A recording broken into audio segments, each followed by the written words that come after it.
Bonsoir à toutes et à toutes. On se retrouve aujourd'hui pour une deck tech. Deck tech un peu spéciale, déjà parce que c'est pas PDPU, mais c'est moi qui l'a fait, donc elle va durer longtemps. Et ensuite, parce qu'on a un invité en la personne de Joff, et du coup, elle va durer encore plus longtemps parce que bah, quand on est deux à parler, c'est plus long que tout seul. Salut Joff, comment tu vas? Salut Antoine, bah écoute, ça va super.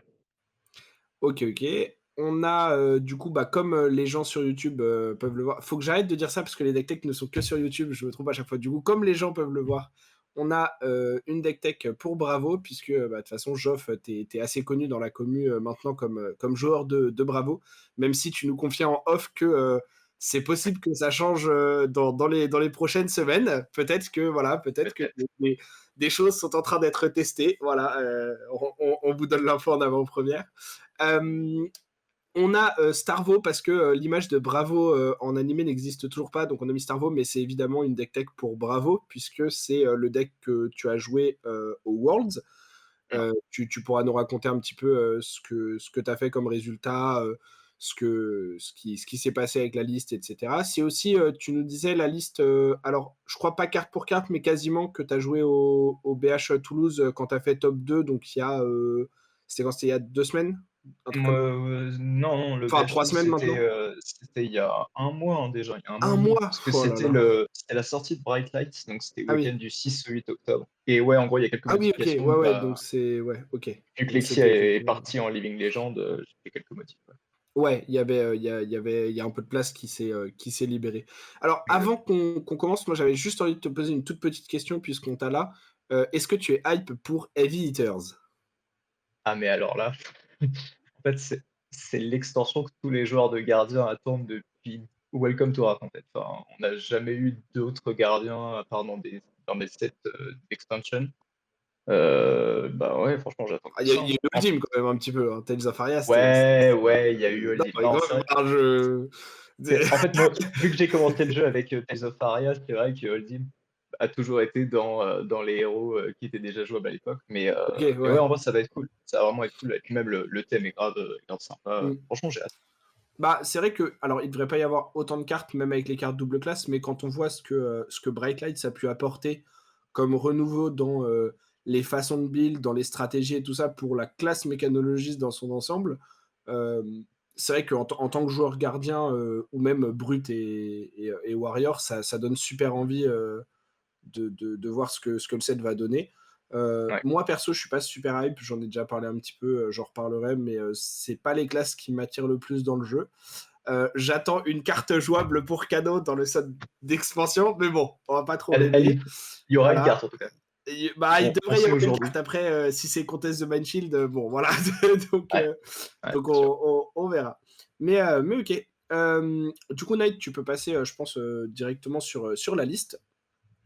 Et du coup, bah, déjà, Geoff, dis-nous un peu comment ça s'est passé au Worlds. Je sais que c'est pas une question facile parce que tu nous as dit ça s'est pas super bien passé sur Ouais, la partie CC. Mais ouais. du coup, bah, est-ce que tu peux nous dire rapidement un peu les match-ups que tu as eu, pourquoi Bravo, tu vois, toutes ces petites questions un peu générales de pourquoi ce héros, qu'est-ce qui a fait que ça a pas trop marché sur le tournoi et les match-ups que tu as eu. OK, bah, tout d'abord, pourquoi Bravo? Je dirais que c'est un des héros qui a le plus de match-up 50-50, on va dire, dans le méta. Donc, enfin, dans la globalité, les match-up que vous allez rencontrer vont se jouer plus au skill que vraiment au héros, comme dans d'autres match-up. Après, c'est un héros que je joue depuis j'ai commencé le jeu, donc c'est-à-dire depuis 2 ans, donc je connais bien le héros, c'est un héros que je maîtrise, et bah, j'étais assez confiant après la perte que j'ai fait au Battle Harden de Toulouse sur le héros. Alors maintenant, pour ce qui est du résultat Worlds, effectivement, résultat un peu décevant, puisque je fais 2-6 sur l'ensemble des games de CC. Je fais 1-3 du coup sur les 4 premières et 1-3 sur les 4 dernières. Et ce qui me sauve, si vous êtes bon en maths, c'est que je fais 6-0 sur les drafts. Mm. Euh, donc voilà, c'est pour ça qu'en fait je suis mitigé sur ces Worlds. Bah, très très très bonne perf en limité, alors que c'est pas forcément le format où j'excelle le plus normalement, et un peu contre-perf en CC.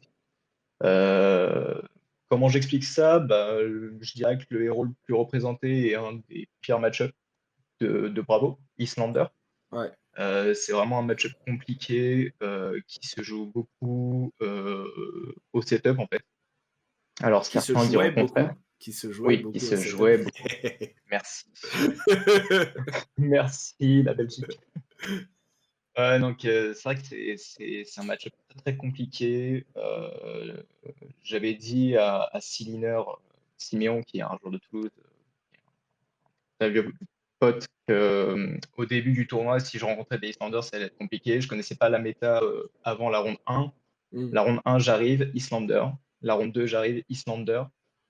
C'était compliqué. Donc, ronde 1, du coup, ouais, c'était une Islander qui me bat. En fait, elle trouve un Insidious Chill à son deuxième tour. Euh, Ouais.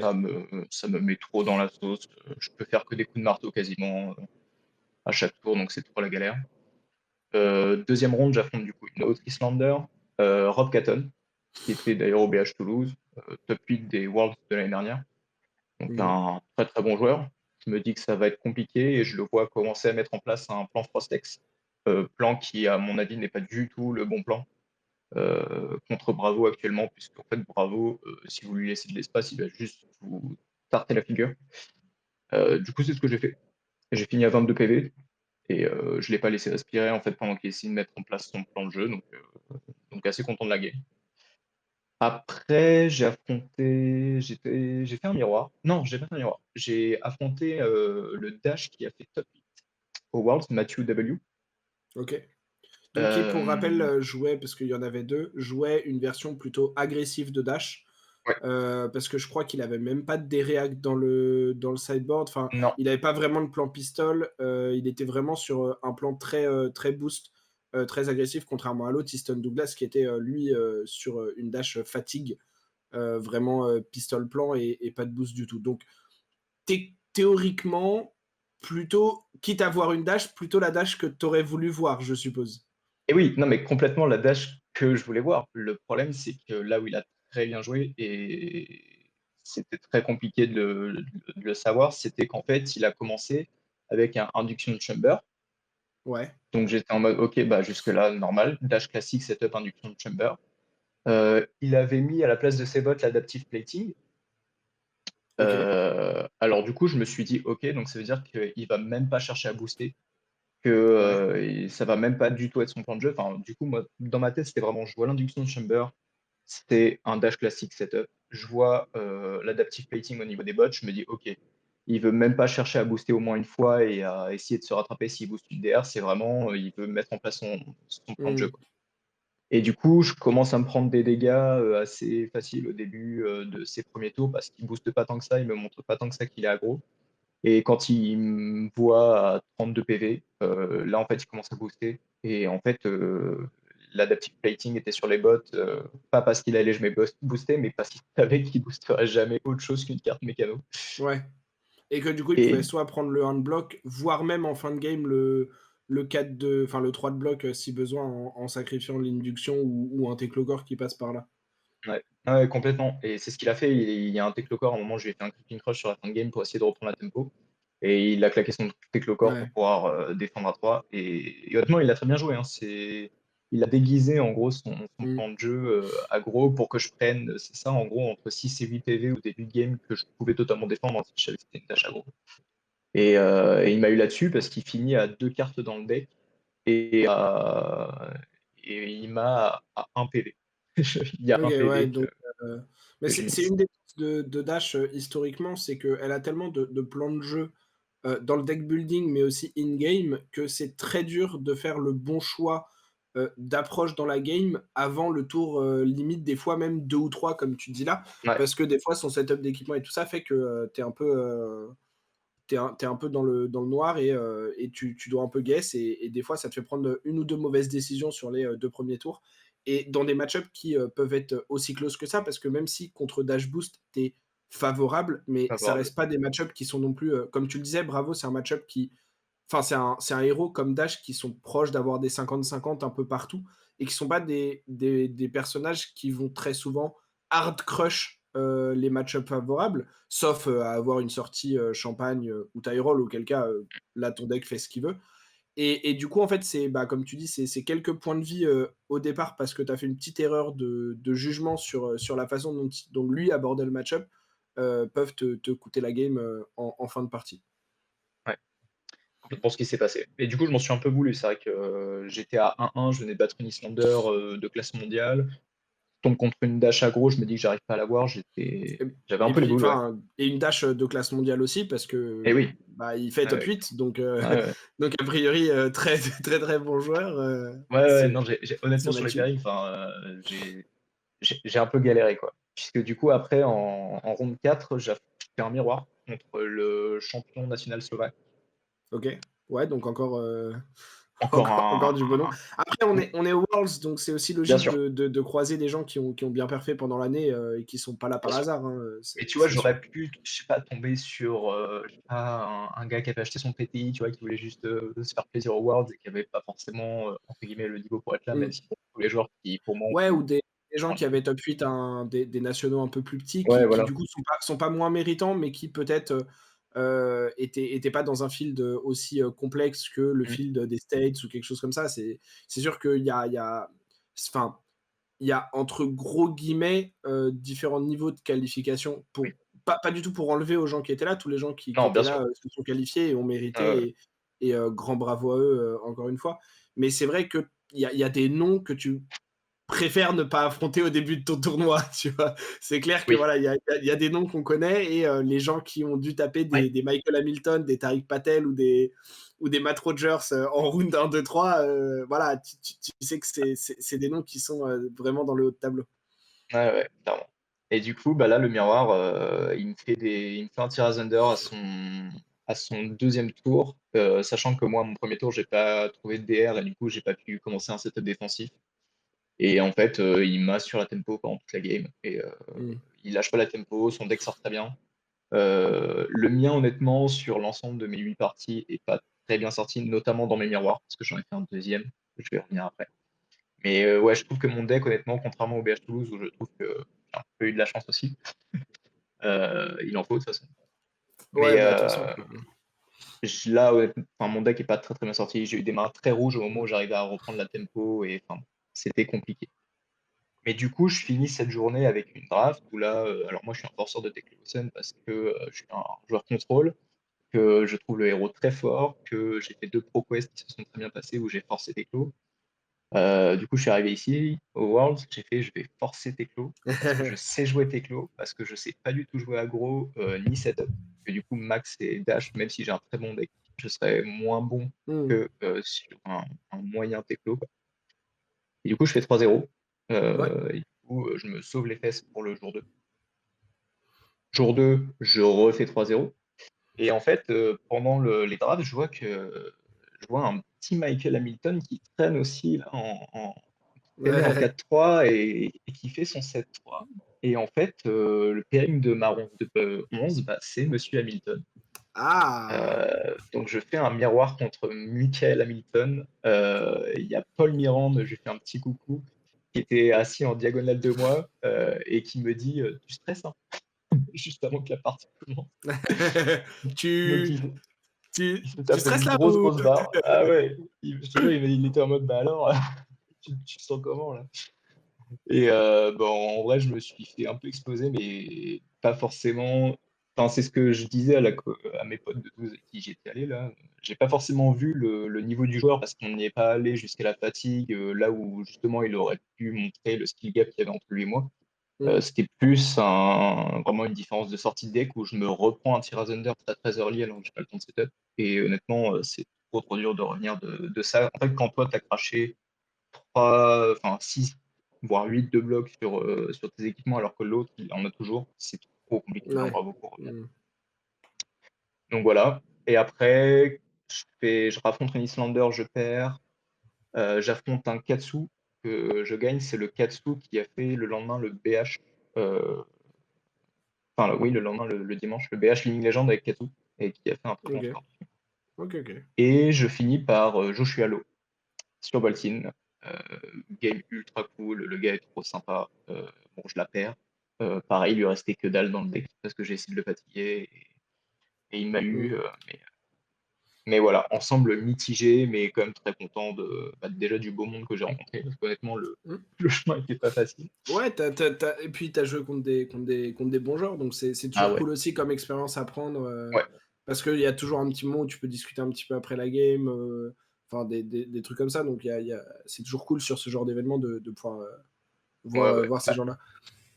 Clairement Michael Hamilton, tu vois, je lui ai demandé à la fin parce que du coup la game se finit je crois en 25-30 minutes quoi et je lui fais: «Ouais, bah, du coup pourquoi genre le Wolfpack vous avez choisi Bravo?» parce qu'à savoir que vraiment le Wolfpack a choisi Bravo puisque Michael Feng était aussi sur Mmh. Bravo et en fait il m'a dit: «Bah, comme j'ai dit au début, hein, c'est le deck qui a le plus de match-up, 50-50 et où vraiment ça se joue au skill du joueur, quoi».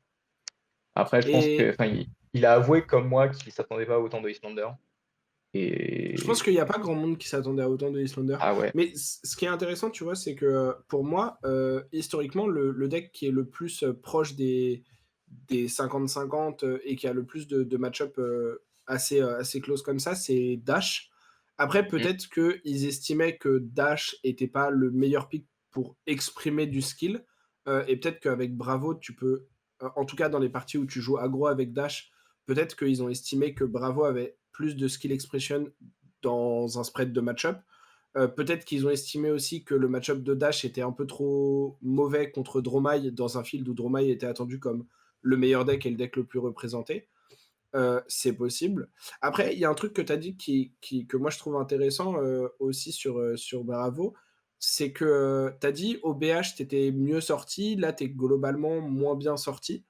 mmh, Et c'est un truc, alors il y a déjà plusieurs mois quand on avait eu, Ika, qui était venu faire une deck tech sur le héros, pour nous, et même, régulièrement quand j'en parle avec des gens, c'est un des trucs qui ressort un petit peu sur Bravo, c'est que dans la méta actuelle avec les failles, avec, bah, les match-ups comme Islander, et cetera, c'est souvent des match-ups où tu es un peu dépendant de ta sortie parce que c'est des match-ups où tu peux pas vraiment pitch stacker pour ton second cycle parce que la game va trop vite ou tu donnes ouais, trop de liberté au héros en face pour faire ce qu'il veut. Et du coup, en fait, tu es dépendant de ta sortie, sauf que ça t'oblige à jouer un peu plus de rouge parce que tu veux pas des mains full bleu, mais du coup, ça fait que tu vas avoir plus de mains, full rouge. le Et donc, rouge, c'est un peu ce concept de tu dois plus high roll, et du coup, pour pouvoir plus high roll, tu augmentes tes chances de low roll. ouais. Et du coup, est-ce que ça, c'est pas un truc qui t'a à un moment fait réfléchir à peut-être changer de deck? Ce côté où, tu savais en prenant Bravo que tu allais potentiellement avoir des games, entre guillemets «perdus» parce que tu rends la tempo gratuitement quand tu pioches une main full rouge?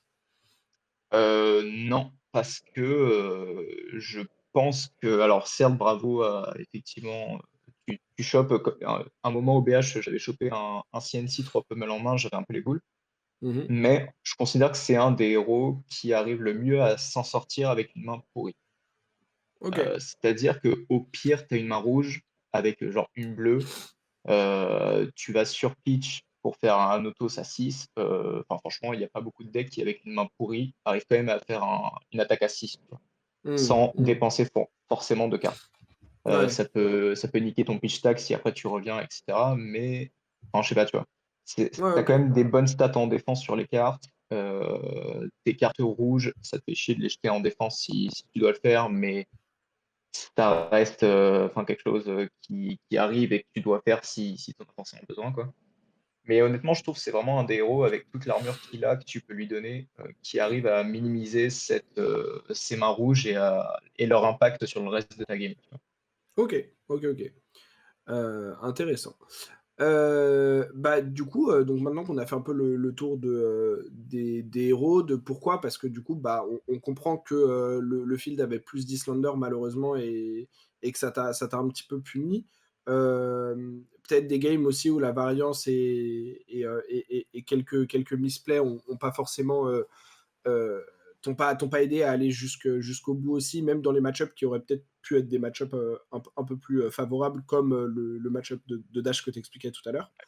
Hem, je pense qu'il y a aussi, comme tu l'as dit, et c'est important pour beaucoup de gens, et nous on aime bien le rappeler aussi sur Tour Zéro, Sur Flesh and Blood, c'est important aussi de prendre un deck sur lequel vous êtes confortable, sur lequel vous connaissez vos match-up, vous connaissez vos approches, dans les match-up, vous connaissez le playstyle.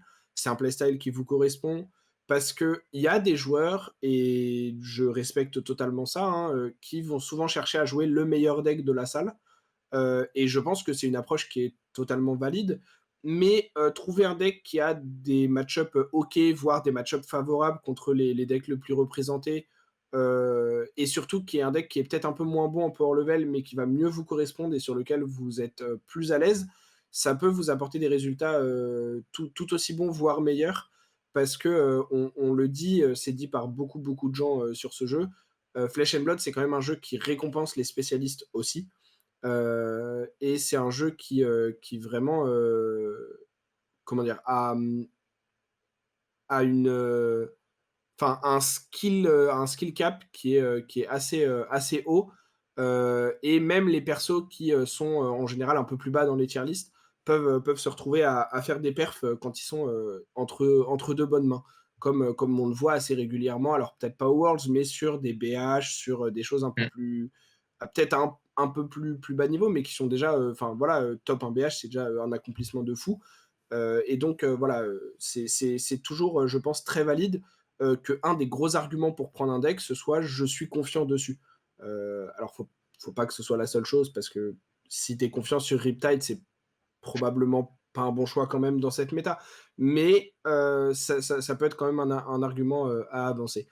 Bah, Hem, juste pour revenir là-dessus, ouais, juste 2 minutes, vas-y, je vas-y. suis totalement d'accord avec toi et pour exemple, justement, sachant que le BH Toulouse allait arriver, pendant tout le mois de septembre, j'ai traîné Lexi parce que Lexi, c'est un héros que je jouais déjà avant, Mmh. notamment aux nationaux de 2022 et du coup, je me suis dit: «Je vais traîner Lexi et comme ça, je vais être trop bien pour le BH». 2 jours avant le BH, j'envoie un message sur le Discord de Toulouse. Je fais: «Les gars, je le sens vraiment pas Lexi, j'ai pas assez traîné match-up, je connais pas. Vous savez quoi? Je vais prendre ma liste Bravo, je vais la rendre un peu plus agressive pour essayer de gérer Lexi et on verra ce que ça donne». Résultat, je fais 3-1 contre Lexi au BH. Je Mmh. perds juste la finale. Valentin a raison, si vous vous sentez bien avec un héros, allez-y. Enfin, ce sera toujours Mmh. mieux que d'essayer de jouer un héros que vous maîtrisez pas. Ouais, parce qu'en fait, vous allez faire plus de misplays, vous allez moins bien comprendre des situations, et du coup, en fait, les games, en fait, vous allez gagner des games parce que votre deck est meilleur que ceux du field, certes, mais vous allez aussi en perdre parce que vous allez faire des misplays, qui auraient été des games potentiellement gagnés avec un deck sur lequel vous étiez, plus à l'aise et meilleur. Après, encore une fois, voilà, cet argument, il tient quand même à partir d'un certain power level du deck aussi. Là, Oui, on Bravo parle n'est de pas nul. Bravo, voilà, là, on parle de Bravo qui, n'en déplaise à certains, wink wink Paul Mirande, n'est pas un deck mauvais. C'est pour moi pas le meilleur deck, et ça risque de malheureusement jamais l'être parce que c'est un héros de Oui, Welcome to Wrath, donc il est trop faire. Mais c'est un héros qui, comme tu le disais, est proche des 50-50 un peu partout, qui a très peu de match-up très négatifs, mmh, et donc ça en fait un choix qui est décent. Et si en plus vous êtes à l'aise dessus, ça peut en faire un très bon choix. Tu nous disais, avant qu'on commence aussi que, il y a quelques trucs un petit peu, spicy ou nouveaux dans ta liste. Alors est-ce que ouais. tu peux déjà nous faire, peut-être un tout petit, rundown de, ton nombre de bleus? Pourquoi peut-être certaines cartes en bleu? Voilà un truc assez, général et rapide de le la partie classique de ta liste Bravo qu'on va retrouver dans la plupart des listes, et puis après on reviendra peut-être, sur quelques cartes en particulier. Ouais. Bah, alors, dans ma liste, heu, il me semble de mémoire qu'il y a 38 bleus. Alors pourquoi 38, et pas 39-40 comme la plupart des autres Bravo aiment bien? Parce que justement, faut de l'agressivité et pour ça, faut enlever des bleus. Mmh. Hem, de plus, il y a eu Starstruck, donc nouvelle carte ajoutée dans The Still Down, Qui est spécialisation de incroyable. Bravo, qui est incroyable et qui n'est pas rouge, qui est jaune Mmh. et mine de rien, du coup, le fait d'avoir en plus une power card, qui va pouvoir assez fort et qui est jaune, ça va te permettre, de compenser en quelque sorte, cette carte en bleu que tu vas pas avoir. Mmh. Je prends pour exemple Crippling Crush, tu as 2 bleus, tu as Starstruck, tu as eu un Sismic avant, tu vas quand même pouvoir le lancer de ta main comme ça, Dominate.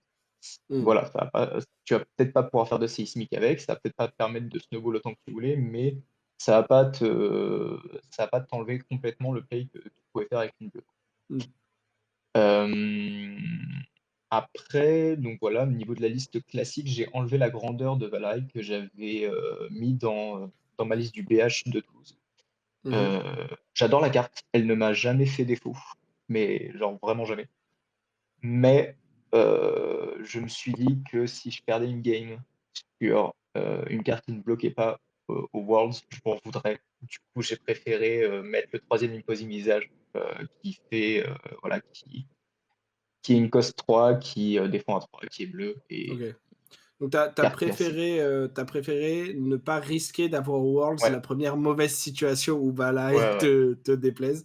Je me suis dit Ce la qui peut se sécurité, comprendre. tu vois? Ce qui peut ouais, ouais, ça peut se comprendre. La sécurité et aussi j'ai enlevé un unmovable bleu. Certaines listes, jouent unmovable bleu en x3. La carte reste souvent en main, et se met parfois très, très mal lorsque tu dois défendre un aggro et qu'en fait, au lieu de cracher, 2 cartes qui défendent 3 sur 2 attaques à 3 par exemple sur Fight, tu es obligé d'envoyer Mmh. un unmovable et de te prendre les 3 autres dégâts. Mmh. OK. C'est chiant, du coup, j'en ai mis que 2 et j'ai rentré, je crois, un troisième buckle. Buckle qui permet de dominate, une attaque gardien, heu, qui détruit enfin honnêtement le comment dire? La text box, on s'en fout un peu, c'est juste qu'il y a marqué +1 dominate sur une attaque gardien, donc ça marche sur un Mmh. auto, ça permet de d'enable un kill à la fin de la game, quoi. C'est toujours bien et comme d'hab, Et ça puis, stack ouais, 3, bleu c'est bleu des bloc x3. 3, ouais, c'est ça. C'est Tu as les ça, stats que Bravo ouais, aime, qui font fonctionner Anotos, qui sont les stats, que tu veux dans une carte que tu mets dans ton deck. Les bleus, globalement, je pense que, tu as, le maximum d'attaque à 6 ou plus pour, servir de popper contre Dromai ouais, et tu as les Rouse parce que c'est agressif. Puis après les autres, globalement, à partir à Thunder, c'est des cartes qui enfin, même les bleus à 6 ou plus, en fait, c'est des cartes qui sont très, très rarement jouées et qui vont surtout, être là, en filler parce que tu as besoin de bleu et ouais, ça coche la case de bleu, bloc 3, 3 ou plus pour activer Anotos. Donc, globalement, en fait, comme il y a pas beaucoup de choix, c'est probablement celles que tu as dans la liste là qui sont les meilleures. Mais, par exemple, quand Heavy Hitters sera là, il y a probablement une ouais, grande partie de ces cartes-là qui bougeront parce que juste, en fait, c'est des fillers et du coup, ça si tu as des fillers qui, comme Buckle, ont des fois un upside, bah, tu vas préférer ces fillers-là qui ont des fois un upside, qu'un filler qui aura jamais d'upside. Mais clair. c'est vrai que ça, c'est assez classique, c'est ce qu'on voit dans la plupart des listes, hein, Ouais, globalement. ouais, ouais. Après pour les cartes un peu spicy du coup, heu, j'ai rentré les Civic Steps. Alors les Civic Steps, ce sont les nouvelles bots qui sont sorties dans, le package On the Table, en collaboration avec, le professeur. Heu, Ce sont des bots qui bloquent 2 tempers, donc c'est fort, ça te rajoute 2 blocs par rapport à des Iron Rod classiques. Mmh. La contrepartie, c'est que tu donnes un Quicken token à ton adversaire, donc Quicken token qui dit que lorsque votre adversaire attaque avec une attaque, ça peut être une arme, cette attaque a go again. Je les avais testés que 2 fois avant les Worlds et Mmh. contre le Reinhardt justement de Simeon, Similaire et je me suis dit: «C'était un peu fort quand même». Ça permet de bloquer 2, c'est sympa, heu, je vais peut-être les rentrer et le problème, c'est que comme je les ai pas tant testés que ça, j'ai quand même gardé les Iron Rod Legs sur le côté,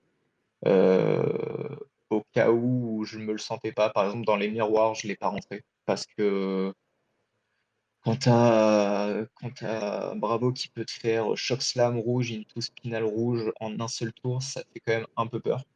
Mmh.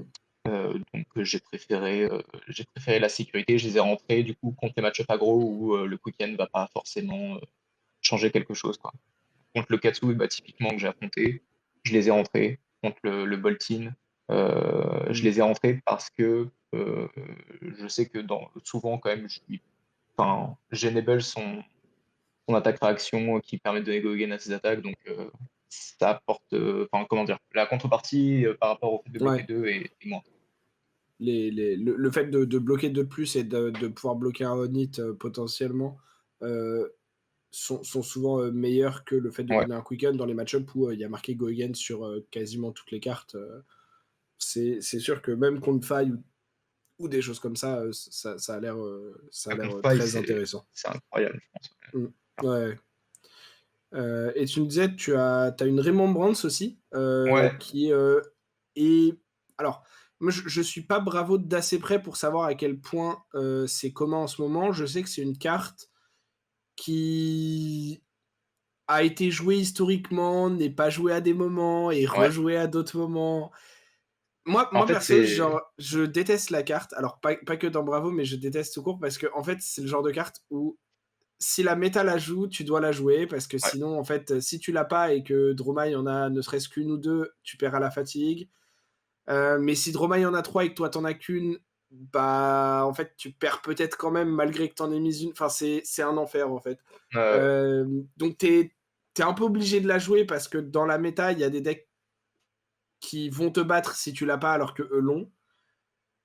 Mais genre, enfin, la carte, oh, Je c'est. suis je suis complètement d'accord avec toi. Franchement, j'aime pas la carte, j'aime pas le principe de la carte. Enfin, vous l'avez déjà dit dans plein de vidéos de Tour Zéro, mais le fait de pouvoir jeter ses ressources et les récupérer gratuitement sans qu'il y ait forcément de réflexion derrière, je trouve Ouais. ça un peu débile. Mm. Après, comme tu l'as dit, moi je l'ai rentré principalement pour le match de Dromai parce que je Ouais. pensais que Dromai, enfin, en vrai, c'était le deuxième héros le plus représenté à quasi rien par rapport à Xpander, donc Mm. j'ai eu raison de la rentrer, même si j'en ai rencontré aucune. Mais tu Euh, aurais pu en rencontrer 3 ou 4 sur le tournoi. mais Ça aurait été, exactement. Non, non, ouais, je l'ai rentré, bah, typiquement pour faire ramener 2 poppers et un Zilus, Belting rouge qui permet de gérer, des boards un peu chiants, quand tu es Bravo et que tu mmh, peux faire globalement qu'une attaque par tour.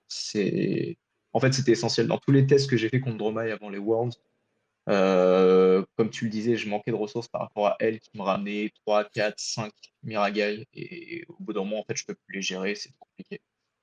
Ouais, la mmh, rime en branche, je l'ai rentrée et je me suis dit en fait qu'elle me servirait aussi contre un autre héros que je m'attendais à voir beaucoup dans le build, qui est Bravo. Ça veut ouais, dire que tu peux balancer 3 crippling crush de plus que le Bravo en face, c'est quand même sexy mmh, sur le papier. Je l'ai fait à Michael Hamilton. J'ai pu la jouer et ramener des grosses attaques. Bon, ça n'a pas suffi, mais c'était quand même cool de pouvoir se dire, ok, là je peux agresser sans forcément dominer des crippling, juste vraiment pour lui faire cracher des cartes parce que c'est trop fort ouais, de pouvoir récupérer des crippling gratuits comme ça sans se soucier mmh. de les dégager rapidement. Enfin, non, Bah, la carte est débile, mais comme tu l'as dit, il y en a qui la jouent, donc il faut l'avoir pour gagner c'est certains ça, matchs. c'est ça. C'est vraiment une carte qui est un check dans le deck building et genre, enfin, ça m'énerve. J'aimerais bien, au moins, comme des gens l'ont souvent suggéré, que la carte soit errata pour devenir une Ouais, carte avec le keyword Legendary. je suis Et déjà, d'accord. je pense que ce serait bien parce que ça permettrait d'être moins impactant si tu n'en joues pas et que ton adversaire en joue, parce qu'il y en aurait qu'une de différence de toute façon. Mm. Et ça caperait à ce que chacun en ait qu'une et que t'aies pas genre des Dromai ou même maintenant des Teklovosen ou des trucs comme ça qui en aient trois et qui juste Ouais. recyclent gratuitement tout ce qu'ils veulent. Parce que ça fait un peu trop de value en fait et ça casse un peu trop le fait de ne pouvoir jouer que trois cartes d'un exemplaire. Surtout En chez fait, des Majestic et des trucs comme ça, où, comme tu le dis, en fait, quand tu peux jouer 6 crippling dans une game, c'est déjà beaucoup. Imagine des méta où, genre, tu as de la place et tout, et tu joues 3 Remembrance, tu peux ouais, jouer 12 crippling dans une game, c'est c'est pas aberrant. normal, en fait, c'est pas normal. Ouais. Et Et le, Dromai, qu'elle puisse jouer 15 Chromai, enfin, j'abuse, mais 12 Chromai ou 10 Chromai, c'est pas normal non plus, en fait. En fait, enfin, tu vois que la carte est débile quand dans le deck d'un héros qui adore jouer des énormes attaques rouges ou des défenses réactions rouges et à côté des bleus, Ouais. joue une carte jaune qui coûte 0, qui Qui défend bloque pas. pas, Ouais. et tu es en mode non mais Non, mais enfin c'est ok. clair. C'est À partir clair. de ce moment-là, tu te dis non ok non mais enfin la carte est débile. C'est clair. Sinon, quand on regarde la liste, donc tu as les 3 Chokeslam, les 3 Crippling, les 3 Ouais. Spinal. Pourquoi C'est ça que je Chokeslam plus qu'une autre? Pourquoi Shockslam plus qu'une autre pour majoritairement Azalea et Faille. OK. Ouais, parce que ça touche bien ces 2 héros-là, En fait, enfin pareil, Azalea, je me suis dit qu'elle serait dans le field. Elle y était quand même pas mal, je crois qu'il y en avait une quarantaine. OK. Euh, Et ouais, c'est une très bonne carte. En vrai, elle coûte que 4, donc sur un T0, c'est pas mal. Sur un T0, c'est une carte que tu peux dominate, Mmh. qui va te permettre de garder la tempo, même si tu es 1er à jouer, et en plus qui va te permettre quand même d'arsenal. Donc OK, OK. c'est vraiment fort. Et ça coûte que 3 sous Seismic Surge. Mmh. Ça aussi, Donc c'est ça peut être sexy. une main de 2 cartes qui aide à reprendre un peu la tempo Ouais, contre ces exactement. decks-là. OK, OK. Contre Fight, typiquement, se dire qu'il va jamais pouvoir booster, et cetera, c'est fort. Mais en vrai, Mmh. même contre Bravo, hein, tu choc slam en Bravo, tu sais qu'il y a pas de pummel derrière la Ouais. tête. Ou Ouais, enfin, ouais. il y aura le on-hit, donc faut faire Mais attention. tu prends Mais moins de points de vie, ouais. Ouais. Mmh. c'est et puis s'il veut set-up un tour Rosian Chance, c'est sympa Oui, aussi. plus dur aussi. 0 go again Hem, pour 3, c'est pas ouf. c'est pas une très bonne stat. Hem, il y a, moi les 2 dernières cartes dont je voulais parler, c'est, Staunch Response et Sigil of Solace. Ouais, Sigil of Solace, j'ai vu pas mal de gens, dans la commune française, mais aussi un peu à l'inter, discuter beaucoup de cette carte et beaucoup de gens la cut. Moi, je sais que c'est une de mes cartes préférées du jeu, qui en plus maintenant, on l'a en version trop belle.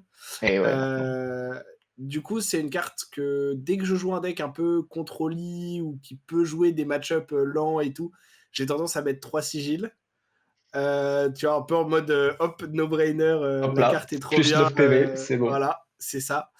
Hem, pourquoi que 2? Est-ce que c'est parce que vraiment il te fallait un cut et tu t'es dit 2 c'est suffisant pour ce que je veux que la carte me fasse? C'est exactement ça. En fait, j'ai regardé mes rouges, je me suis dit: «Qu'est-ce que je peux cut dedans?» Pummel, ça défend 2, parfois ça fait brique des mains. Allez, j'en dégage un. Ça, Mmh. honnêtement, souvent, quand les bravos, décident de cut des rouges, il y a souvent un Pummel qui dégage. Ouais. Parce que, en fait, rien que le fait que l'adversaire ne sache pas qu'on a un tas de Pummel, il va en voir 2 passer et en fait, pendant toute la game, il va stresser de voir le troisième. Mmh. C'est une «menace fantôme» entre guillemets. Et ouais, le sigil, ça reste une carte qui défend pas. Dans des match-up où les on-hits sont conséquents, ça peut être chiant. Du coup, j'ai préféré cut dedans que un Simbilo, un Fitracine ou autre carte. OK, OK. Et Intéressant. j'adore la carte parce que ça bait des CNC, Mmh. ça peut faire partir une Islander qui se doute pas que tu as un sigil et qui du coup loupe Rate ses son, maths, son kill à mmh. 2 PV. Enfin, c'est. Ouais, la carte est enfin moi j'aime beaucoup la carte. Moi, Ça j'adore permet la de faire carte. des tricks assez sympas. Et Ouais, puis tu as toujours l'upside de des fois tu la vois tour 0 et enfin genre juste tu commences la game à carrément. 43 quoi et Carrément. c'est assez cool. Staunch Response, tu nous disais en off, juste avant que, souvent c'est à la place de Unmovable. Bah, Hem les gens préfèrent Movable. et du coup, pourquoi Staunch? Pourquoi Staunch? Parce que, en fait, le problème de Movable, c'est que quand tu l'as en main et que là, tu te prends un Dominate, alors que tu as pas la tempo, c'est compliqué de le défendre. Notamment, je parle de Azalea, où c'est pas juste un Mmh. crush qui peut passer, c'est un on-hit. Là, le fait de pouvoir défendre de sa main avec, bah, en pichant 6 et de pouvoir défendre à 10 avec juste une seule carte, je trouve ça très, très fort. Et la raison aussi, c'est qu'elle ne coûte que 2 et du coup, tu peux la pitcher avec Starstruck. Heu, OK. c'est bête, mais en fait, imagine, je sais pas, tu as pas la tempo, tu as une main full rouge, Staunch Response, tu peux la jouer, défendre par exemple un Autos Thunder à 7, Vanilla comme ça, et Ouais. pouvoir mettre une carte en arsenal derrière. Unmovable, tu es Heu, obligé de lâcher tes 3 cartes, Unmovable, tu lâches tes 3 cartes, tu as toujours OK. pas la tempo et tu pourras jamais la continuer de la reprendre. Donc C'est un peu plus flexible sur le pitch et sur l'utilisation de la carte. Ouais, c'est honnêtement, enfin, je pense, tu as un Unmovable en arsenal comparé à un Stunch Response, c'est meilleur, sur le papier, c'est meilleur, dans Bravo. Mais le problème d'Unmovable, moi je trouve, c'est quand ils sont en main et que Mmh. tu as déjà un truc en arsenal que tu pas forcément envie de dégager. Ouais. Heu et là, la carte devient une carte morte et c'est compliqué. Après, honnêtement, le fait que ça trigger pas Notos, c'est un peu chiant, mais comme d'habitude, tu peux tourner autour et tu peux t'en arranger. Mmh. Bah, j'aurais tendance à dire que si tu veux les jouer second cycle contre des match-up comme le miroir et tout, c'est un peu plus chiant parce que c'est un peu moins efficient de les pitch en early Et pour pitcher. Anotos. Et en même temps, si, tu dois, la jouer premier cycle, quand elle arrive dans ta main et que sa line-up, c'est probablement une meilleure carte. Mmh. J'avoue que moi, sans jouer beaucoup Bravo, j'ai souvent tendance, à me dire quand je fais un peu mes listes, quand je pense un peu au perso et à me faire un deck avec, je pense souvent à Stonch avant Unmovable. Parce que je trouve qu'effectivement, la carte gagne en flexibilité, comme tu l'expliquais, sur le pitch, sur son mode de co-additionnel. Et après, effectivement, il y a peut-être des méta où passer de 7 à 8 avec le Movable dans l'arsenal, c'est très pertinent contre un Crippling Crush, par exemple. Mais je pense que Stonch Response est très bonne. Et je pense que c'est. Enfin, globalement, ce qu'il faut retenir, c'est que ce slot-là, que ce soit Unmovable ou Stonch, c'est a priori un slot où tu es content d'avoir dédié 2 rouges à une défense réaction tall qui aide le miroir et contre Azalea également. Et je Alors, pense qu'après, si des gens préfèrent Unmovable, jouer Unmovable. On n'est pas en oui, train de dire que c'est une mauvaise carte du non, tout, c'est hein. vraiment question de Mais, préférence. mais Franchement, voilà, les deux fonctionnent. Qu'est-ce que j'avais vu aussi? Ah oui, un autre truc dont je voulais parler, je sais pas si tu as vu, bah, du coup, en affrontant Hamilton, mais moi, de ce que j'ai entendu, je peux me tromper, mais de ce que j'ai entendu, leur lit, c'était spicy. Puisque apparemment, il y avait des disables rouges, des disables jaunes, il y jaune. avait des élus jaunes, je crois, j'ai entendu aussi. Il y avait Alors ça, je des ne saurais pas te dire. Il y avait des e-strike. e-strikes. Donc c'était une liste qui avait l'air beaucoup plus proactive pour jouer contre Ouais, Dromai, puisque les Disable jaunes étaient notamment là pour aider avec Rouse. oui. Est-ce que toi, c'est un truc que tu te verrais tester, ou est-ce que c'est des cartes que tu trouves fondamentalement trop faibles ou pas assez synergistiques dans Bravo? Puisque je sais que par exemple, E-Strike, c'est souvent la Ouais. question, c'est E-Strike versus Zelus. Mais le problème d'E-Strike, c'est que ça active pas Anotos. Mm. Donc il y a souvent ce débat-là. Est-ce que toi, Azulus non plus. c'est des cartes que tu pourrais considérer maintenant, ou est-ce que globalement dans les grandes lignes, ta liste là, elle resterait sensiblement la même si tu devais rejoindre un tournoi le week-end prochain? Alors, e-strike, j'y ai réfléchi pour la rentrée, pour les Worlds, honnêtement. J'en ai beaucoup parlé avec les gars de Toulouse. Euh, je pense que la carte peut être forte, hein. Enfin, en fait, quand tu as une main full rouge, en fait, moi, je réfléchis toujours au pire des cas, tu vois, quand j'essaie un peu Ouais, de voir les listes. Et je me dis, tu as une main full rouge, tu as un e-strike, bah forcément, e-strike est meilleur que Zilus. ouais. Maintenant, dans une main optimale, e-strike est moins bon que Zilus, mais tous les jours. Le fait avec deux bleus de pouvoir faire Zilus qui menace un pummel, parce qu'il faut pas oublier que Zilus Mm, peut prendre le pummel. Into, tu casses la chaîne, tu crées ton séismique avec ton pitch flottant et un auto à 6. Bah, c'est toujours meilleur que E-Strike, parce que E-Strike, tu mets ta carte en dessous, du coup, tu n'auras qu'une seule carte pour pitcher Anotos, et du coup, ton Anotos sera qu'à 4.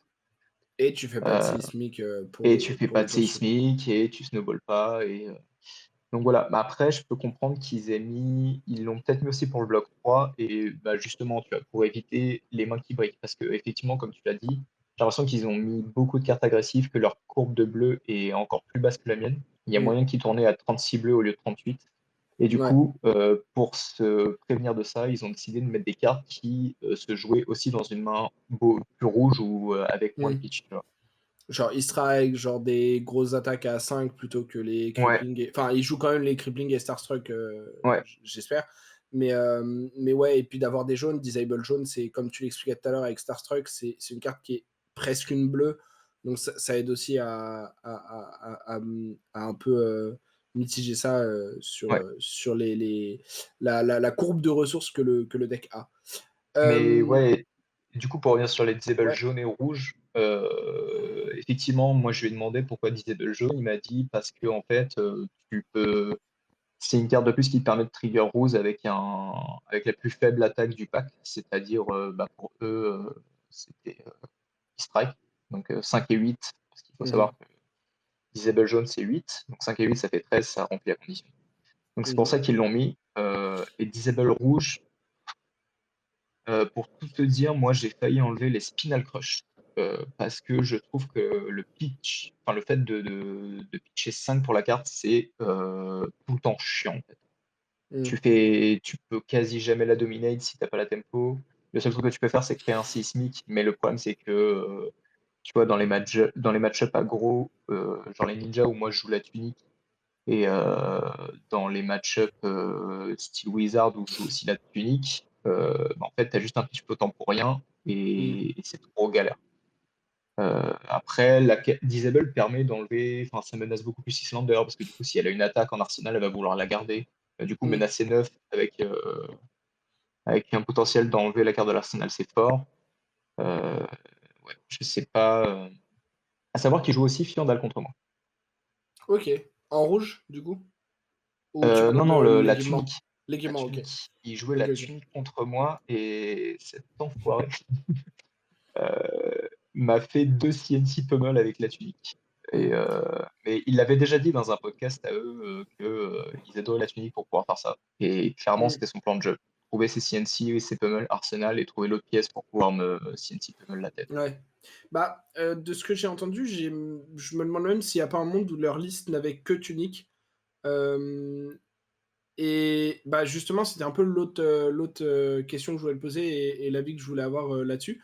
Knight, si tu peux remonter, qu'on revoie un peu les équipements, parce que là, du coup, je pense qu'on a pas mal parlé du main deck. Alors, juste pour faire Mm. un dernier petit point dessus, globalement, assez standard dans les rouges, quelques petites Ouais, pièces comme Spinal, Chokeslam qui peuvent s'adapter à la méta. Crippling, Starstruck, c'est a priori des cartes qui sont trop fortes pour être ça reste. enlevées un jour. CNC, c'est pareil, c'est une carte qui est extrêmement bonne et versatile. Les DR, les sigils, les pummels, tout ça, c'est des cartes qu'on connaît chez Bravo. Je pense que globalement, quand vous jouez Bravo, alors maintenant il n'y a plus Islander, mais faut que vous ayez un plan pour les agros et un plan pour Dromai. Je pense que c'est le plus important parce qu'après les match-up un peu plus mid-range ou un peu plus lents, vous avez un deck qui défend très bien, vous avez beaucoup de blocs sur vos équipements, vous avez un des decks qui est parmi les meilleurs si vous trouvez un second cycle. Alors, je parle pas d'un troisième cycle nécessairement, parce qu'il y a des decks qui sont probablement meilleurs au troisième cycle, comme Dash Control ou Take Love Sun par exemple. Mais au second cycle, quand vous avez déjà bien sculpté vos mains et que vous pouvez enchaîner des Crippling Dominate, des CNC Pummel, des choses comme ça, y a pas beaucoup de decks qui survivent à ça. Et donc, tous les match-up un peu mid-range, globalement, vous avez ce plan de jeu-là. Donc, je pense que c'est très important de bien viser les agros que vous allez rencontrer pour que vos rouges soient les bonnes dans ces match-up-là. Et de savoir comment vous voulez aborder Dromai.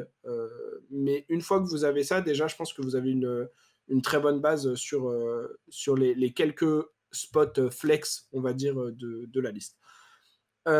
Pour les équipements, alors déjà, effectivement, j'avais pas vu tout à l'heure, mais il y a Iron Rot en plus de Civic Step. Et oui. Donc ça, c'est potentiellement un choix qui pourrait être fait aussi de garder que l'une ou l'autre, tu penses? Ou tu maintiens après le tournoi que tu as vraiment bien aimé avoir les deux pour pouvoir switch?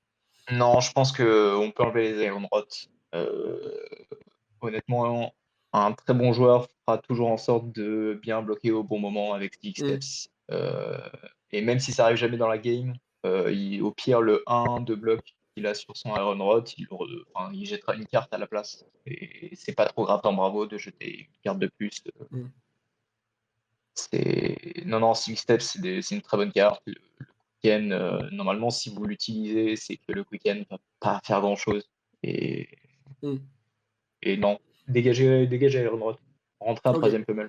C'est mieux. allez, let's go. Le troisième pummel, le Ouais, conseil de pummel Jacques. revient. Il revient. Euh, l'autre question que je voulais te poser, c'était bah, du coup, enfin les deux autres questions, c'était Fiendal versus Tectonic et Ouais. Titan's Fist plus Steelblade Buckler versus Anotos. Alors, si tu veux bien, on va commencer par l'arme. Du coup, Ouais. donc Anotos, qui est l'arme historique de Bravo, hein, s'il y en a encore qui ne connaissent pas, c'est le marteau qui, pour une bleue, attaque à 4. Et si vous avez deux cartes ou plus dans votre zone de pitch qui ont un coût de 3 ou plus, Anotos gagne plus de power.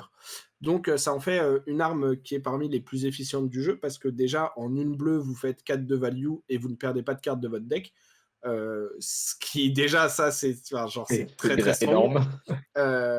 Alors, un peu moins maintenant quand on compare à des dingueries genre Face ou Art of War et tout, mais en termes de rate et de maths fondamentaux, c'est très strong. Le problème, c'est ce que Ouais. tu fais avec tes autres cartes, évidemment, parce que ça ne permet pas de value plus qu'une carte. Et pour pitch stacker, pour garder des ressources dans le deck, pour cycler ta main, pouvoir utiliser deux cartes, les garder dans le deck et attaquer à 6, on est un peu moins bon en value, mais on reste quand même très haut. puisqu'on est toujours à ce 3 de value minimum qu'on veut lorsqu'on utilise une carte. Et on peut préparer un second cycle, on peut garder des ressources puisqu'on peut pitcher une rouge puis une bleue, on peut faire un séismique, donc on a pas mal de possibilités. Et l'autre option, du coup, c'est le petit marteau qui, lui, est à une main, qui attaque à 3 de base et qui a le même texte de si vous avez une carte qui coûte 3 ou plus, alors une seule suffit. Il a +1.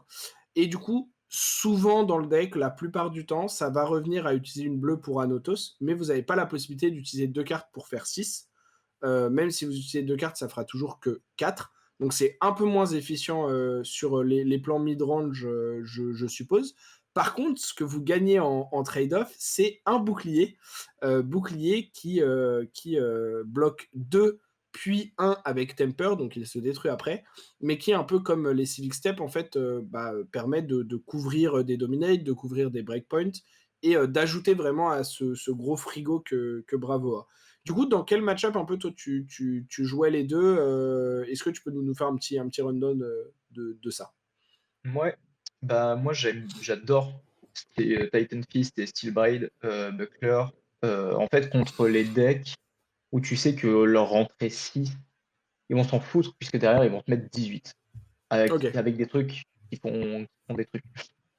Donc typiquement Azalea, ouais, Fai, Katsu, c'est majoritairement les 3 contre qui, je le rentre. Je rentrais contre ok, Lexi aussi. Mais ouais. voilà, c'est vraiment 3 héros en fait où tu vas leur proposer 6 si ils voient qu'ils ont une main qui va te faire des dingueries et qui va leur permettre de reprendre la tempo, euh, ils vont s'en foutre et ils vont prendre Mmh. 6 et ils vont passer à autre chose. Euh, Là où en fait Steel Bride, les 2 blocs puis le 1 bloc va vraiment te permettre donc de défendre jusqu'à ce que tu trouves par exemple ton Star Strike. Mmh. Et où là du coup le faille en fait tu vas juste bloquer avec toutes les cartes, enfin, avec une carte de ta main par exemple, parce que tu n'en auras pas besoin pour lancer ton Star Strike. Et le reste tu vas juste bloquer avec tes équipements et ton bouclier. Et derrière tu vas lui proposer Star Strike. Et là le faille il va regarder, il va faire ah bah ça faut que je bloque parce que sinon je peux plus jouer mon tour. Ça, c'est un peu embêtant. Et ouais, et du coup, non, non, le bouclier est vraiment bien pour ça, en fait, enfin, souvent, en fait, si tu joues pas avec bouclier, tu vas pouvoir défendre avec tes équipements sur un tour. Il y a vraiment un Mmh. tour où tu vas te dire: «OK, bah, là, ce tour-là, je l'encaisse avec mes équipements et le tour d'après, je lui envoie ma patate pour reprendre la tempo». Il y a des héros contre qui ça suffit pas un seul tour, parce que comme Mmh. l'a déjà dit Knight, dans une des vidéos, bah, la vidéo sur Five, je crois, et qui disait la première fois où un Bravo lui fait un crippling, il s'en fout en fait. Il va prendre 11, il va discard 2 cartes de sa main, et puis derrière, il va quand même pouvoir faire un tour à 8, quoi. Mmh. Souvent, la première attaque qui disrupte, ces héros-là, ils s'en foutent parce que derrière, ils vont pouvoir continuer à essayer de t'envoyer des patates et de te disrupte encore plus que tu les disruptes. Du coup, vraiment, le Steel Bride apporte ces 3 blocs en plus qui vont te permettre de récupérer encore plus de tours où tu vas pouvoir faire ça et où là, vraiment, eux pourront pas forcément revenir, tu vois, de OK. toute cette disruption que tu leur proposes. Donc l'idée, c'est, petit 1, d'améliorer tes capacités à pivoter en gardant des cartes de ta main pour balancer, une grosse attaque et donc Ouais, d'augmenter cette capacité-là parce que plus de blocs et de la rendre, jouable sur 2 tours, voire des fois peut-être, un peu 3 parce que du coup, bah, tu as des blocs supplémentaires même une fois que tu l'as utilisé une 1re fois et l'autre argument du coup, c'était que, dans tous les match-up où faire un Atos à 6 te fait perdre, bah, autant avoir les 3 points de vie de plus, sur le bouclier, ce qui s'entend ouais, parfaitement parce qu'effectivement, il y a des match-up comme Faille par exemple, où si ton tour c'est de faire Anotos pour 6, bah, en fait, enfin, c'est pas les +2 sur Anotos qui font que tu gagnes ou que tu perds, ouais, c'est le fait de faire clairement. Anotos qui fait que tu perds. Parce que tu es pas en train de le disrupt, parce que tes maths sont beaucoup moins bons que les siens au tour par tour et du coup, effectivement, il y a des match-up où Anotos pour 6, c'est très bon et c'est une très bonne value, ça garde des cartes dans le deck. Il y a des match-up comme ceux que tu disais où, en fait, c'est juste, bah, c'est juste des plays, qui vont te faire lose la game parce que tu Ouais. présentes pas assez de choses à ton adversaire et du coup, bah, dans ces match-up là, autant prendre les 3 points de vie. Ce qui Pour s'entend compléter, parfaitement. pour compléter ça et faire sûrement la transition avec l'autre. pièce d'équipement qui est la tunique, tu voulais que je parle. Yes. C'est que en fait, souvent, la tunique, du coup, vient en complémentarité du Steel Blade Buckler et du Titan's Fist, parce qu'en fait, elle va vous permettre d'accéder à ce petit point de pitch qui va, par exemple, vous permettre d'envoyer un Crippling Crush, même pas Dominate, juste un Crippling Crush ou un Mm. Star Strike comme ça, nature, sur votre adversaire, en ayant gardé juste 2 cartes dans votre main et 7 rouges qui attendent dans votre arsenal depuis longtemps. Et du coup, le Steel Blade va complémenter la tectonique qui va manquer, et la Mm. Fiandal va être là justement pour libérer ces plays-là, notamment le CNC Pummel pour juste une bleue avec le pitch Fiandal qui est dévastateur. Euh, Mm. c'est vraiment une complémentarité. Et bah, en fait, la Fiandal, je la joue aussi que dans ces match-up-là et dans le Ok. match-up Wizard parce que j'ai pas trop envie qu'Islander réponde à la destruction de mon Seismic Surge. Ok, oui, donc tu vas probablement jamais faire de séismique pour pas lui donner de fenêtre. Et Ouais. du coup, tu values plus la ressource que tu vas avoir qui, des fois, va te permettre de jouer sous un Frostbite ou pas, voire même dans le casser sur certains setups. En fait, la ressource Prendre souvent la dans petite Fiandal chute. contre Feu Islander, c'est que lorsque tu actives ton Dominate, que tu as 3 bleus en main et qu'elle te dit bah, en fait je te mets un Frostbite et que en fait tu te rends compte que tu n'as plus du tout les ressources suffisantes pour faire Mm. ton Crippling Crush, tu pleures un peu. Alors que du coup, avec cette ressource, avant d'avoir ton Frostbite, tu peux récupérer ton pitch qui va Ouais, te permettre de passer au-dessus donc de ce ça Proxy compense. Pipe là. C'est Mm. ça. Et c'est quand même sympa. Ok, ok. Mais ouais, ça, c'est un truc qu'on avait vu déjà depuis je pense, quelques mois, ce changement un peu de tunique versus tectonic plating contre les agros. Et c'était, bah, comme tu le dis, notamment, en fait, euh, l'idée, c'est que faire crippling avec 2 bleus et un séismique, c'est très bien, mais ça veut dire que tous les tours, tu as pitché pour faire un séismique. Ouais, Ce qui est pas forcément très bien, et surtout ce que tu n'as pas tout le temps l'occasion de faire. ouais, Alors que avec Tunic, en fait, tu peux juste contre ces match-up-là garder la Tunic à 3, et c'est pas grave si tu perds un peu de value parce que peut-être que tu aurais pu avoir un deuxième compteur entre temps, etc. Tu le gardes là. Et du coup, dès que tu as l'opportunité, tu mets ton Crippling ou ton Starstruck dans ton arsenal, et dès que tu pioches une main où tu peux garder 2 bleus parce que l'adversaire n'est pas en train de te faire un tour Art of War ou un truc comme ça, hop, tu peux tenter une première fois de reprendre la tempo et d'y aller. Et en fait, ça t'assure que la ressource qu'il te faut pour ne pas dépenser une carte de plus sur le Crippling ou le Starstruck soit prête quand on a besoin. ouais. Et je trouve que c'est vachement intéressant comme approche pour l'équipement. Et ça montre encore une fois que Fiendal Spring Tunic, c'est une très bonne carte. Et Et que, Prime euh, Champion. et que même dans Bravo, où jamais on se serait vu, je pense, il y a encore 6 mois ou un an, jouer sans tectonique, bah en fait, Ouais. il y a des match-ups et des spots où ça paraît pertinent. Euh, mais ok. Et du coup, tu gardes quand même Tectonic Plating pour tous les match-ups où tu joues à Notos parce que ça l'active facilement, Moi, parce je que trouve ça ça aide trop à fort. pitch stack, parce que c'est 3 HP sur un équipement qui reste et que tu peux utiliser toute la game, ce qui Ouais. s'entend parfaitement aussi. Je pense que la seule raison qu'il pourrait y avoir à cut plating, euh, de mon point de vue, et tu peux me dire si tu es d'accord avec cette analyse, c'est si vraiment à un moment dans une méta, tu as besoin de cette dernière place de side et que vraiment, tu vois, t'as rien d'autre dans ton deck qui peut bouger. Tu vois, t'as déjà cut la Remembrance, t'as cut ton troisième pummel, t'as cut ton sigil, voire les 3 sigils et tout. Et vraiment, tu vois, dans tes ratios, dans tes siding patterns, t'es en mode, il manque un truc, il me faut encore quelque chose. Là, peut-être que tu peux envisager de cut la tectonique. Mais je pense qu'avant, Bravo, c'est un deck qui a pas énormément besoin de place en side, je Ouais. trouve. Alors, si tu en avais 20 de plus, tu les prendrais évidemment, mais tu n'en as pas besoin nécessairement, contrairement à d'autres decks qui vraiment, des fois, sont beaucoup plus short et doivent cut des cartes. Et du coup, je pense que là, tu as totalement la place de le garder et de chill. Euh, la dernière question sur les équipements que je voulais te poser, et ça, c'est une question pour un peu mettre fin au AB2. débat dans la communauté. Alors, pour Islander, parce que je pense que tu t'attendais quand même un petit peu à Islander ce week-end-là, est-ce que Oui. toi, tu peux nous confirmer, même si maintenant elle est LL, que pour toi, le meilleur spot, c'est AB2 avec les blocs de Crater Fist, donc avec AB2 sur la tête et les bottes, et de garder les 3 blocs de Crater Fist, plus la Fiendal Fighting Spirit Spring Tunic, pardon, qui te donne une ressource tous les 3 tours? Alors non. Ok, ok, ok. Voilà. Intéressant. Non, non, pour moi, le mieux, c'est AB3. Les meilleurs Ok, résultats que j'ai vus, c'était AB3. Le truc, c'est que le match-up, déjà, est désavantageux ouais, et j'avais besoin de rentrer cette remembrance et de vouloir garder les Iron Rot Legs, ok, en en backup parce que ça me faisait trop peur de juste jouer les 6 steps. Du coup, là, si je devais changer ma liste, tu vois, j'enlèverais les Iron Rot et soit je rajoute un 3e un 3e pummel, soit je remets AB3. Bon, maintenant ok, que l'Islander est dégagé, c'est sûr, je remets pas AB3. Mais ok, AB3, moi, ok. je trouve ça trop fort, en fait. Vraiment, ça te permet, à la fin d'être juste de balancer ton Anotos, là, de garder tes bleus, parce que normalement, toutes tes rouges sont déjà parties en attaque. En tout cas, il t'en reste plus beaucoup, ou alors elles sont parties au défensif. Hmm, Et non, je trouve ça trop fort. Franchement, AB3, le fait de pouvoir avoir ce choix, en fait, hmm. de, bah, de juste tanker l'arcane, parce que là, ton tour, il est pas fou, parce que tu as une main full bleue et que tu peux pas faire grand-chose avec, bah, c'est cool aussi. Mmh.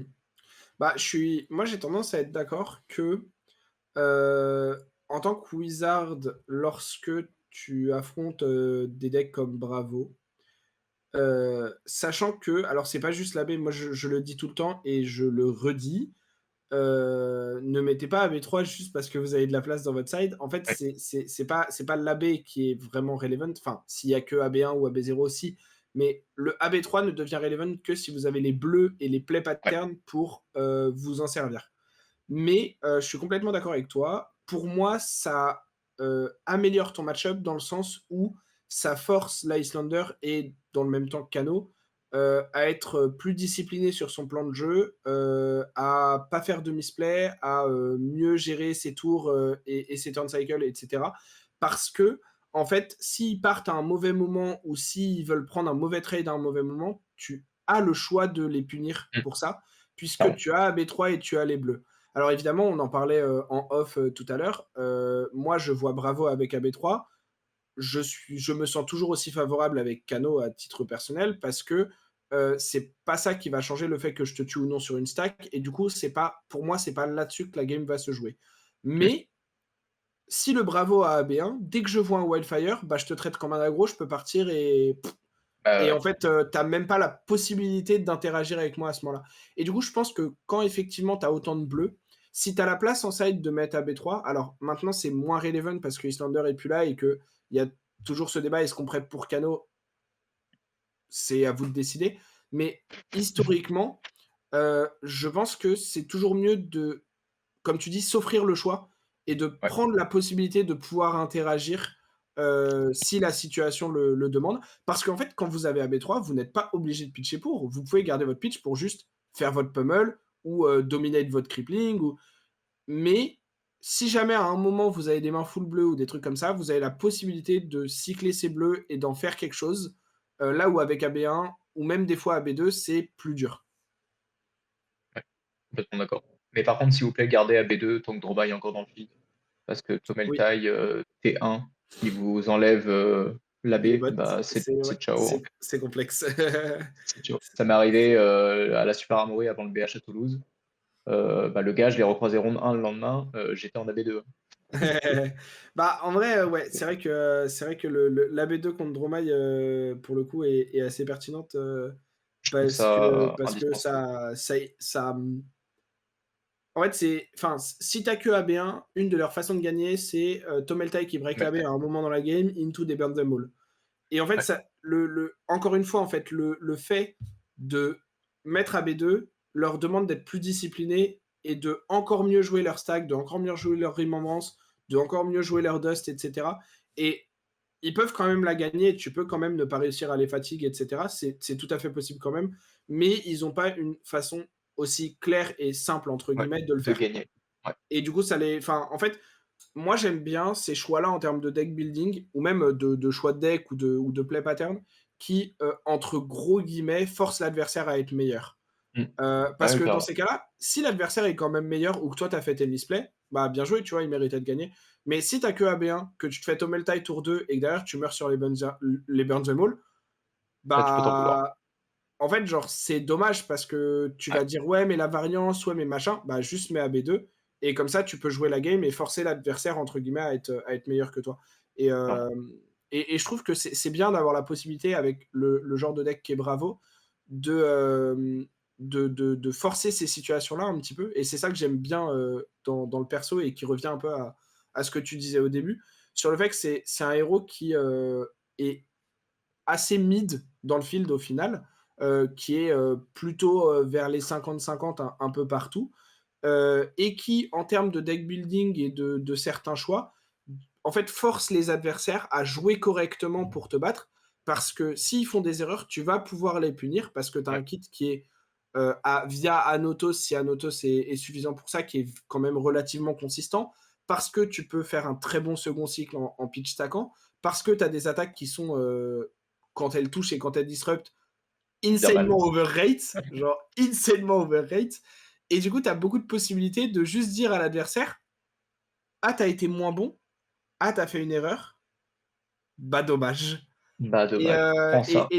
J'aime bien ça avec ce deck et c'est un truc que j'avais aussi un peu avec Dash Hybrid à l'époque, où tu vois, il y a vraiment des moments dans les games où tu sens que ton héros te donne l'opportunité de d'outskill ton Ouais, adversaire et bah, encore une fois pour l'AB, ça ne peut se passer que si vous faites les bons choix dans le deck building. Mettez AB3 contre les Wizards, mettez AB2 contre Dromai et ne vous faites pas punir par manque de choix, en fait. mmh, bon, totalement d'accord. Parce que bon, enfin, moi, j'ai déjà vu des games où, comme tu dis, Tomelta et tour 2, en fait, ça te force à ultra aggro et c'est pas Ouais, ouais, forcément c'est ça. le plan de jeu que tu voulais avoir, c'est pas forcément le plan de jeu correct, mais en fait, ça te le force parce que tu sais que tu ne pourras pas la fatiguer Tu pas parce d'autre qu'il y a manière des de burn gagner. the Maul et du coup, Ouais, c'est ta seule manière de gagner et en fait, ce simple choix de deck building te force dans la game, dans une situation où tu ne peux plus jouer la game comme tu le voudrais et tu es ouais, forcé dans un plan de jeu qui est pas forcément le meilleur et du coup, tu es forcé de sous-jouer pour avoir une chance quand même. Ce qui est un peu dommage au final. ouais, clairement. Mais bon. Surtout dans ce genre de Hem, match-up où, enfin, toutes les games se ressemblent pas et où tu dois ouais, avoir la possibilité de, bah, comme tu dis, soit d'adapter. aggro, soit Mmh. contrôle en fonction de comment la game se passe. Ouais, bah, tu dois vraiment avoir la possibilité de changer et de varier, selon enfin, pour t'adapter à l'adversaire, clairement. Hem, dernier petit mot, pour la fin, Joff. Qu'est-ce que, en termes de place dans la méta et peut-être de un ou 2 changements dans la liste, même si comme on a vu, elle est relativement stack, quand même, il y a pas énormément de place à l'innovation, en tout cas avant Heavy Hitters. Hem, le départ d'Islander, qu'est-ce que ça te ferait possiblement changer dans la liste et qu'est-ce que ça apporte pour toi en termes de match-up et de place dans la méta à Bravo? Est-ce que c'est un meilleur deck qu'avant? Est-ce que c'est un moins bon deck qu'avant? Qu'est-ce que tu pourrais dire aux gens là qui vont regarder cette deck tech et qui ont envie de jouer le deck pour la méta post-Islander? Alors, Islander va clairement le faire remonter. Alors le faire remonter, ça reste un grand mot, hein, il était déjà bien placé, mais c'est vraiment un deck contre qui, on avait trop de mal, qui va dégager, donc ça, c'est Mmh mh. cool. Bah, typiquement dans la decklist, les Iron Rod Legs, je vais les dégager, je vais garder AB2, comme je l'ai dit, parce qu'il y a Mmh. Dromai. Et je pense une carte que je vais cut, malheureusement. J'en suis désolé, Valentin, mais ça va être les Sigil of Solace. Non! Je comprends, je Pour comprends. rentrer, en fait, 2 Crush the Week. Crush the Week pour minimiser l'impact des ninjas dans la méta Mmh mh. qui vont du coup bien revenir avec le départ d'Islander, qui sont un gros comté, qui sont un qui sont très, très bons contre Dromai, qui est, bah, un Mmh. des gros decks de la méta. Heu, du coup, ouais, je pense que Crush the Week, ça peut bien les calmer et ça coûte que 3 Crush the Week. Donc c'est très bien contre des decks qui ont pas beaucoup de défense. Mmh. Heu, voilà en gros les changements que je ferais dans la liste. Peut-être dégager aussi un Stunch Response, OK. pour, Et c pour être encore plus agressif en fait. Et est-ce que parce que c'est une carte que je vois un peu parler sur des decks, comme Teklo-Vossen, qui, d'une certaine manière, ont un peu des problèmes et des match-ups similaires à Bravo, heu, c'est, Zatolyugot qui commence à être discuté un peu avec, la méta ninja qui remonte. Parce que, contre Katsu, il y a des trucs qui peuvent la proc, mais surtout c'est une DR, donc ça aide à jouer autour de Ouais, certaines choses. Contre Faï, c'est très souvent que tu vas pouvoir la proc, pour piocher si tu as besoin et sinon c'est un bloc 3, qui peut, juste très bien fonctionner pour faire son job de bloc 3, si tu sais que ton deck va bloquer un petit peu de toute façon. Est-ce que toi, c'est une carte que tu peux considérer dans Bravo ou est-ce que c'est une carte que tu as déjà testée et qui a pas fait sens? Alors je l'ai pas testé, mais en fait, quand je regarde le pack, je verrai pas par quoi la remplacer.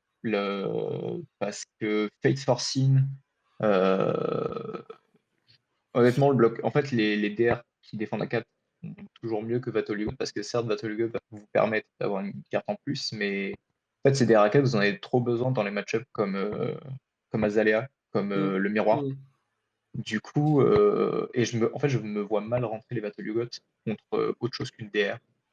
Ouais, Et ouais, non, en fait, juste le fait que les DR remplissent leur job contre Azalea et Bravo, qui sont quand même des gros decks actuellement dans la méta, heu, ça fait que Vatolugot, je pense que je vais même pas tester parce que OK. en fait, les contre les ninjas, c'est je considère, tu vois, sur un tour faille, imagine tu crashes toute ta main, tu as activé Vatolugot, tu récupères une carte, bah, tout ce que tu vas lui faire, en fait, c'est un coup de marteau. Mmh. Et encore, ça se trouve, la carte que tu vas récupérer, c'est une rouge, et en fait, tu vas juste être avec une rouge là dans ta main, et tu vas faire bah super, là j'ai une rouge. Bah, fin de tour, parce que je peux même pas activer Tectonic Plating, parce que je joue Fiandal pour avoir mon pitch Ouais. Cape Up parfois. Après, tu peux potentiellement l'Arsenal, et ça aide à trouver des tours pivots, mais je vois ce que tu veux dire. Ouais, C'est pas c'est vrai. la carte qui va activer Anotos et qui va te faire répondre un petit peu, qui va changer, la game, Ouais.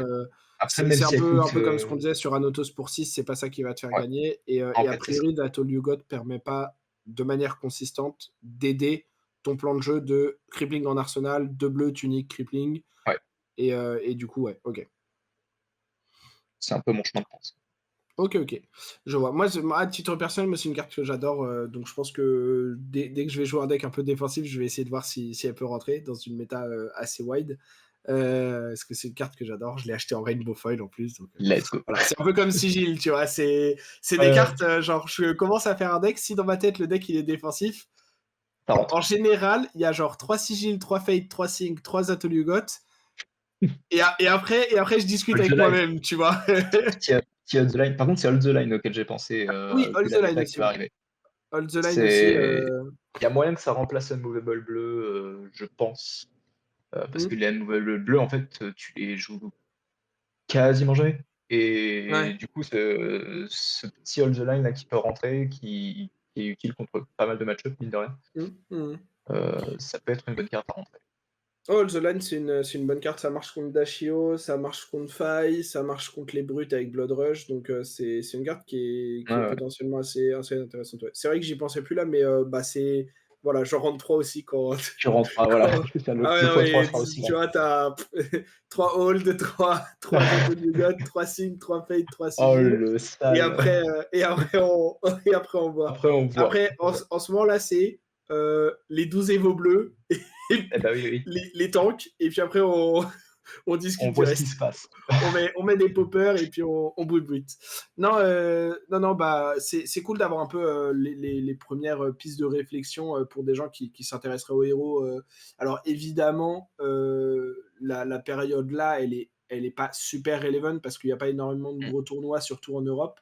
oui, Et que Heavy Hitters va très probablement changer beaucoup de choses, oui, un sur la méta et deux sur Bravo en lui-même, parce que même si il y aura un ou deux nouveaux gardiens à l'honneur, c'est quand même très probable que Bravo puisse récupérer une ou deux cartes au moins, oui. Au qui, moins qui une peuvent carte, être, ouais, qui c'est peuvent quasi être sûr. pertinentes. Bah, entre les potentiels équipements légendaires, entre Ouais, des potentiels Majestic, enfin, même si là on dit que la liste est assez stack, ça m'étonnerait beaucoup qu'il n'y ait pas au moins une ou deux cartes qui sortent du ouais, lot et qui puissent genre remplacer des trucs un peu plus mid, genre certaines bleues ou des chokeslam ou des trucs comme ça. ouais, ouais, clairement. Euh, donc ce sera intéressant à voir. Et puis après, bah, si... Bon, Reinhardt, c'est pas forcément un très bon match-up pour Bravo C'est pas un bon match. historiquement, Ouais, mais il me semble que les Warriors, en blitz, c'est un peu plus compliqué, ça mais en va. CC, c'est plutôt OK. Ouais, Donc il y a peut-être un monde aussi où la méta avec autant de decks qui vont avoir des poppers et les ninjas font vraiment partir Dromai. et où Ouais, Bravo peut encore monter d'un cran pour répondre à tous ces guerriers et ces trucs-là. Donc ce sera intéressant à regarder. Bah écoute, Geoff, carrément. merci beaucoup pour tout ça. Bah, merci à vous pour l'invitation. C'était super cool. J'espère que du coup, bah, les gens qui ont regardé cette vidéo, ça vous a appris un peu des choses. C'était, alors il y avait évidemment de la théorie et des aspects assez spécifiques et détaillés, mais c'était aussi pour revoir un peu ce qui s'était passé aux Worlds. Et puis parce que Geoff, je pense qu'en ce moment, tu es un peu un des étendards de Bravo en France. Bravo. Donc, Ouais, bravo.